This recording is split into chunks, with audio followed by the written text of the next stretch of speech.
Hi, I'm Abby. I'm an international student. Hi, I'm Mark. I'm a domestic student. We're part of a group called Connecting International Student Brisbane. We've been conducting some research recently with Brisbane residents and domestic students about their perceptions of international students in Brisbane. So the video that you're about to see has a collection of some responses from international students from around the Brisbane region about the perceptions that we gathered and some common questions asked by Brisbane residents. There are a lot of interesting responses in that video. We'd also love to hear your voices, so please come and join us on International Student Voice Forum on Friday, 18th of October. We'd love to hear from you, and for detailed information, please check out our video description and the link to our Facebook page. Thanks very much. Hope you enjoy the video. Have fun.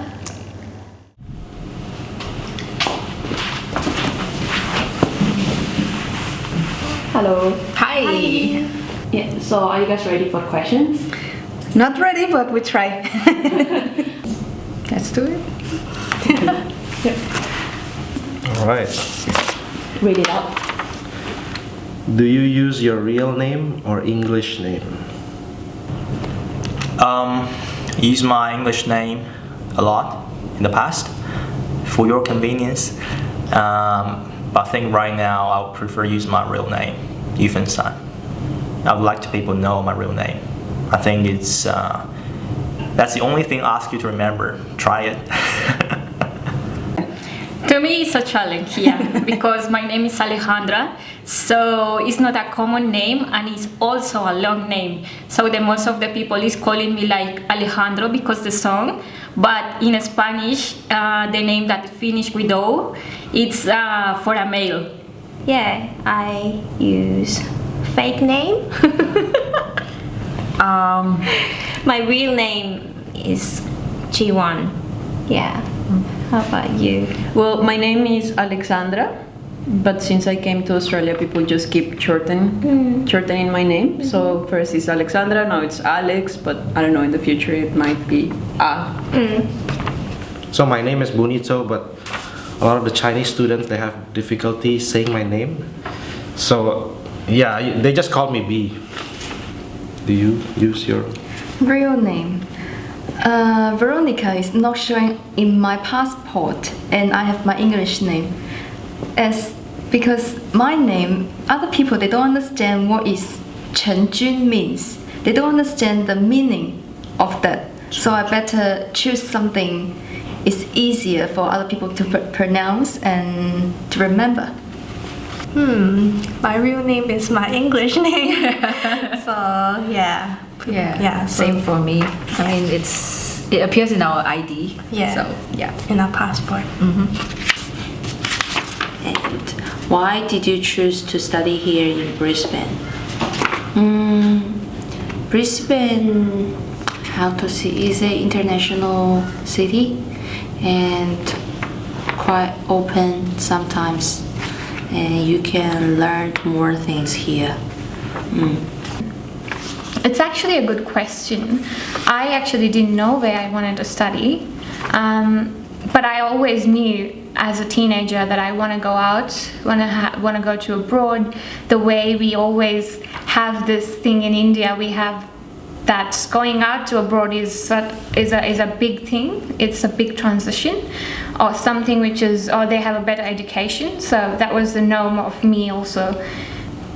For me, I wanted to study in Brisbane because I had my sister here, living here already. So coming from overseas, it was, of course, convenient for me to stay close to family because I had no one else to depend on. Brisbane is not my first choice. And before I came here, I actually don't know where's Brisbane. So what I know about Australia is only Sydney and Melbourne. Why are you willing to pay so much money for study? Oh, is he willing?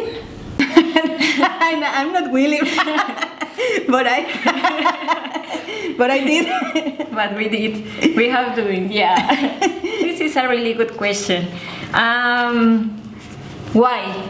Because we think that as we said, the education in Australia is really good. It's one of the most famous around the world. So thinking that we are here, we have a lot of opportunities around the world. To get a better chance back home, yes, you have to be internationally recognized to at least stand a chance. Fees is really high as an international student, but yes, one of the reason coming here and study is that we belong to a developing country and we do not have so much, we don't have the advanced technology.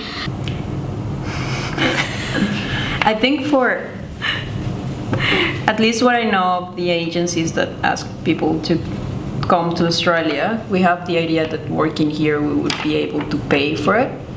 So even working the hours that we are allowed to work, we have like this impression that here everything is amazing. So if we come, we work our 20 hours, we would have enough money to study, maybe send home and live a wonderful life. Yeah. So once you're here, it's like, what else you can do? You work and you try to pay for it. Next question. What do you think about these two terms used on international students? Cash cow and not genuine students. Not being genuine. What's a cash cow? Boom.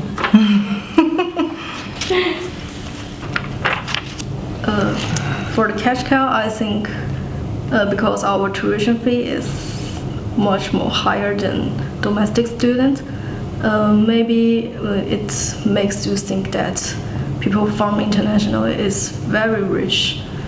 Yes, education, it's the third business in Australia. It's the third biggest part of the economy in Australia. So yeah, it's expensive here that we have to pay. And yes, just the international students have to pay, but we are paying for quality of education.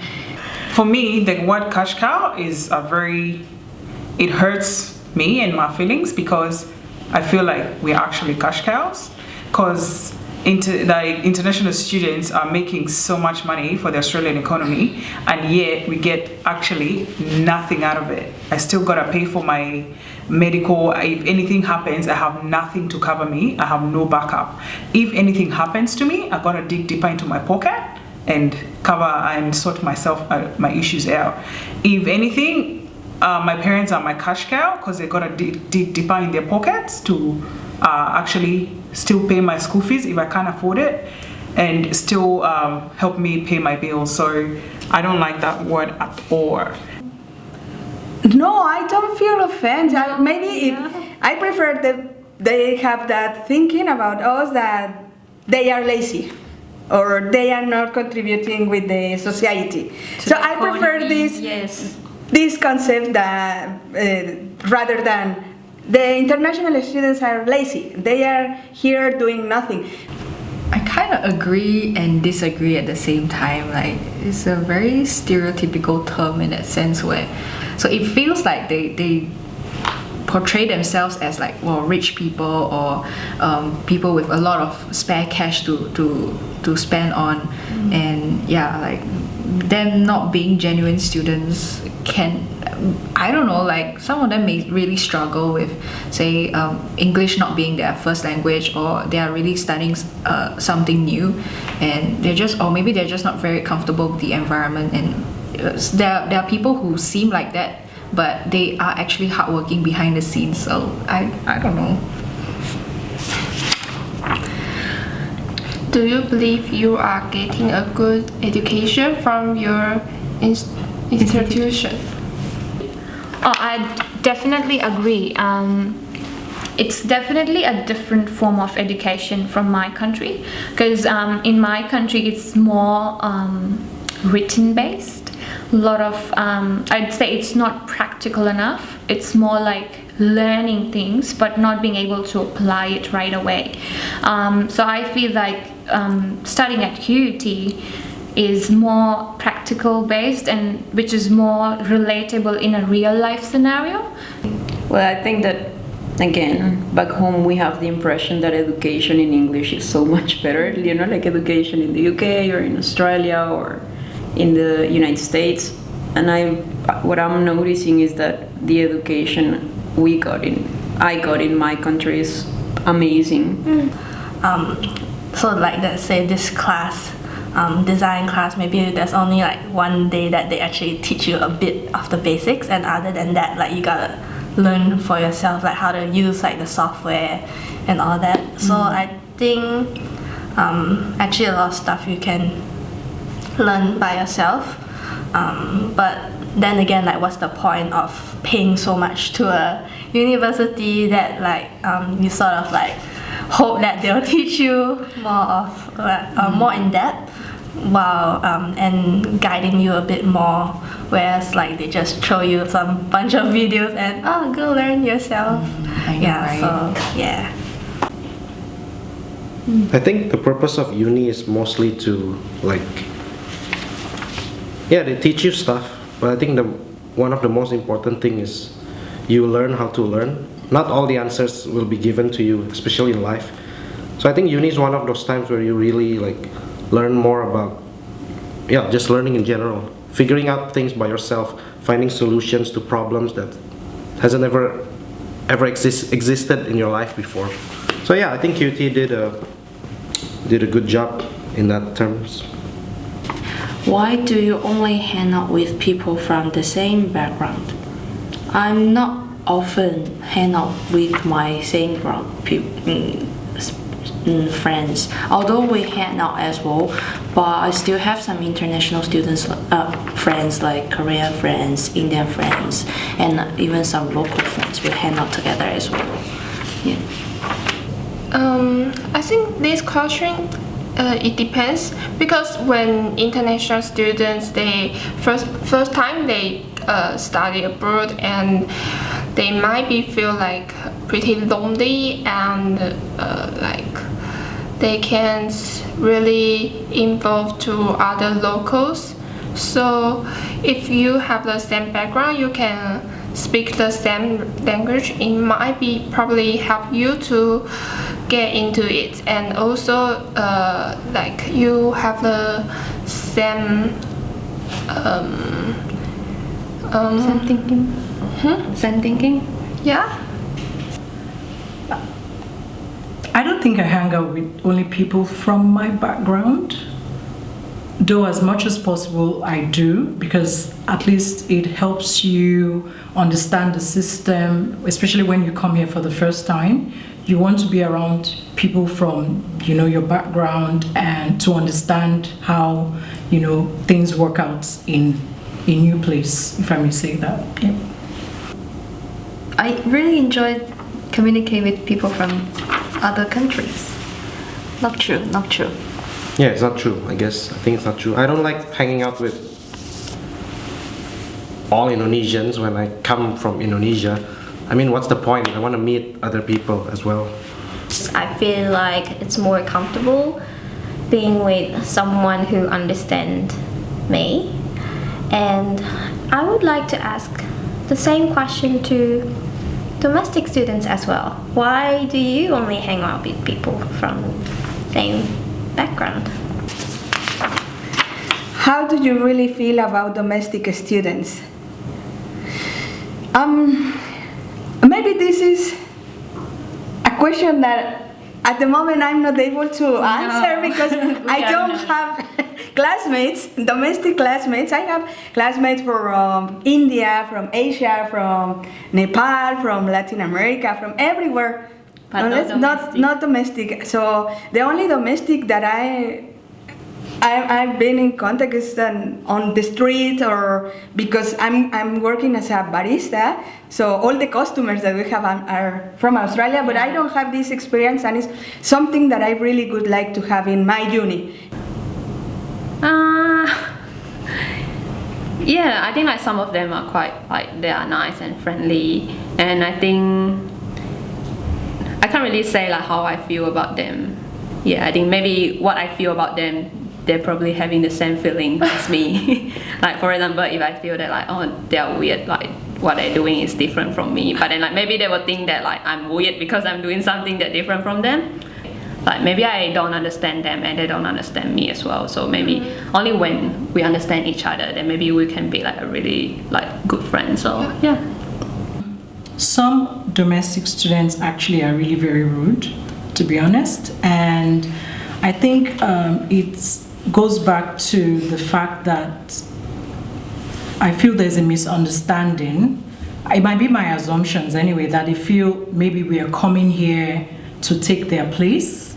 That's the way I feel about some of them. And I mingle with a few of them, even though I'm not friends with them, but I mingle with them because I feel mingling with them would be able to solve a little bit of that. At least get to know who this person is, get to understand where they're coming from. I remember having a discussion with one or two of them, and they were shocked at the fact that we pay that amount of money. I don't know, I just feel like they need to educate themselves on what's going on around them.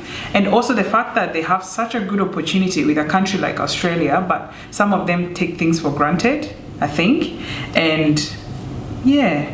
You know, Australia is a multicultural society where you come here and it's like you've been to a lot of countries.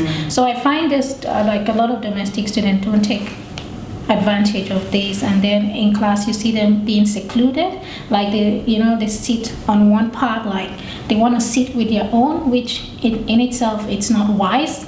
And then it just still shows for me, I'm sorry, but it still shows that racism is still in place. Like, for me to just decide to sit somewhere and then every time we're just sitting there. I know sometimes you just want to sit where you're more comfortable, but an opportunity to build relationship, to meet new people, that's what you have. And get to understand where we're coming from, will be a great start. And to add to that, I think many of them have these notions based on the fact that they listen to so much social media. So they have that embedded in their head that, oh, this is how Africa is, this is how Asian countries are, this is how each continent is. So that automatically translates to, what we see in class, and instead of trying to get to know this person is here physically with you, why not get to know this person and ask those questions? But rather, I think it's the elderly people who actually do that and not the students, unfortunately. Yeah, I would say that I don't want to label, the locals like they have been this or that. Honestly, some are helpful and some are not, but that's also according to their nature. Like, yeah. And this question is kind of, you want me to generalize people, and I think it doesn't matter if you're domestic or not. If you've been open to me, I'll be open to you. It's a universal rule, applies to every country, every culture, and yeah.